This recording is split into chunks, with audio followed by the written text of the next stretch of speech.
Heading over to the Big East, we have, again, we both are on the same page. We think Creighton is going to be one of the top teams. I'm interested to see number 2 Villanova, how they act. Another brand new coach there with Neptune coming in. Again, really interested to see how he is going to handle his first loss. And then we start to get a little different as we get down to the top 5. We have UConn at 4 for me. You have them at 5. And then we have Xavier at 5 for myself. You have them at 4. We're pretty even for the most part in the Big East here, Steve. Yeah, I mean Creighton.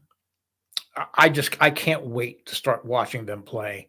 I just think that they have everything that they need certainly to win the Big East, and I think that they are built for a tournament run. They're well coached. I just think Creighton is the cream of this conference.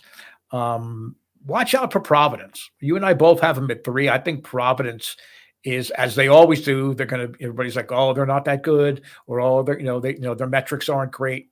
All they do is win basketball games, especially in the tournaments. So I'm looking forward to the Big East. There might be some teams resetting, but overall, I think it's going to be a competitive conference. But Creighton is the class.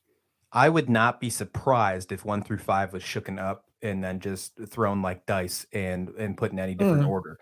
I think Creighton is a top runner. I do feel a little more confident at that one. So maybe I should say 2 through 5. But yeah, there is definitely a lot of interesting teams in the Big East this season.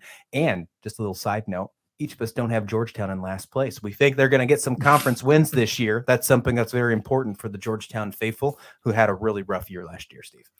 Yeah, and I hope that our fans in Chicago and DePaul followers, I hope they get a conference win this year.